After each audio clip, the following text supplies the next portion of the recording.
Hi, and welcome to Night Night with Noni. How have you been, boys and girls? Have you been good? I hope so. I hope you're behaving for mom and dad, or grandma, or auntie.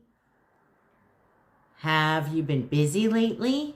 Did you have a busy weekend? Maybe you belong to some activities. I have a granddaughter and she goes to gymnastics. Maybe you go to soccer or karate. Maybe you're an MMA fighter. I'm kidding. You're too little to be an MMA fighter. Anyways, I'm glad you're here tonight, and I hope you're ready for tonight's story. So grab your favorite stuffy and snuggle in, because tonight we're going to read Harry's Hiccups by Jean Little. Harry, Chung, and his friend Mark were playing a game when Harry got the hiccups. "Drink some water," Dad said. "Drink 9 swallows in a row without breathing," Mark said. Harry tried. He made it to 9, then he gasped for air.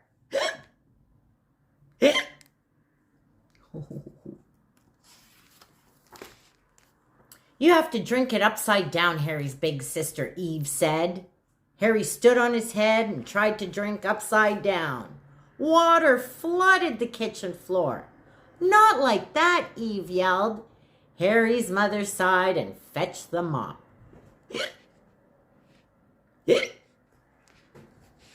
Poor Harry. "Watch me," Eve said. "This works like magic." Harry and Mark watched Eve lean over and drink from the far side of the glass. It looked easy. Harry tried it. He choked. He spluttered. Water went up his nose. "You've got the hopeless hiccups," Eve said, patting him on the back.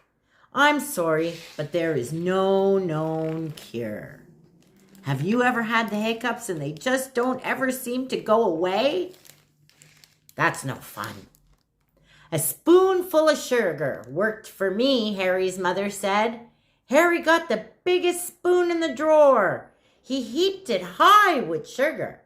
Harry Chung, not that much. But Harry had already gulped down the whole spoonful. He licked his lips and smiled.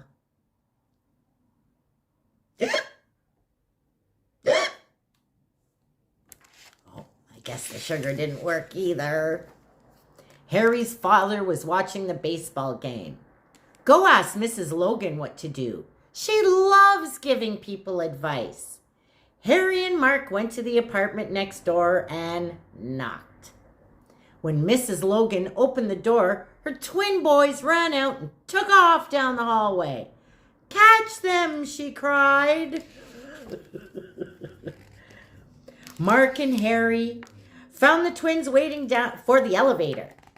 "Want a piggyback ride?" Harry said. "Yes," cried the twins.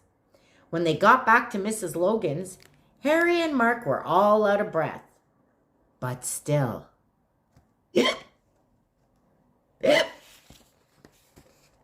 "How do you cure the hiccups, Mrs. Logan?" Mark asked. "Hold your breath, Harry," she said. "As long as you can. That's what I do." Harry held his breath and held his breath and held his breath. He grew dizzy. His ears popped out and his eyes bulged. "Breathe, Harry, breathe," shrieked Mrs. Logan. Harry gulped in air. Poor Harry. When they got back to the Chungs, Harry's mother said, "Why not call Grandma? She'll think of something." Grandma laughed when she heard Harry hiccup. "A cup of tea always helps me, but your grandpa always breathes into a brown paper bag. If one of those cures don't work, the other will." Let's see which one's going to work. Harry's mother made tea while Harry found a paper bag. He put it over his head and he breathed. He got the giggles. The tea didn't work either. Mr. Sanchez came over to watch the baseball game. He sat down and grinned at Harry. My mother dropped a key down our backs to stop Hiccups. A big, cold brass key. We'll try anything, Dad said. He found a big brass key and put it in the freezer for 1 minute. Then he dropped it inside Harry's t-shirt. Eee!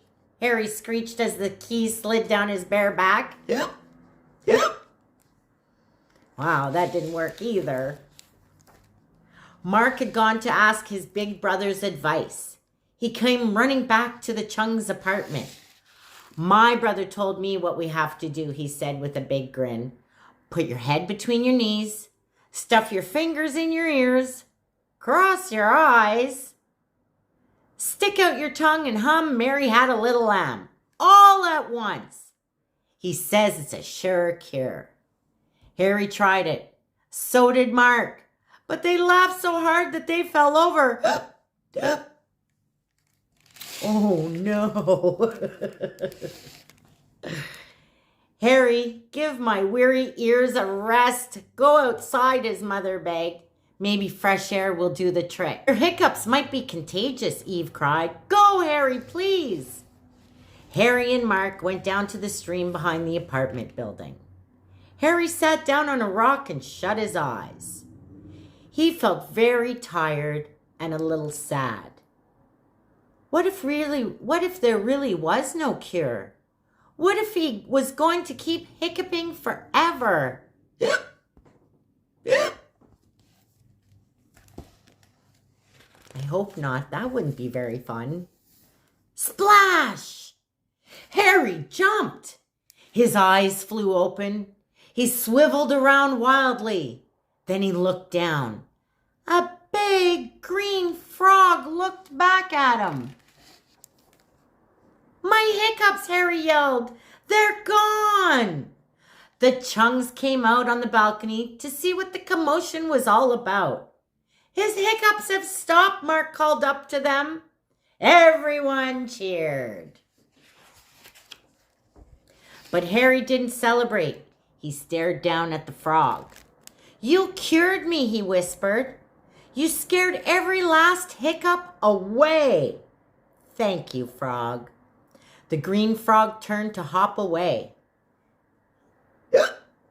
It went.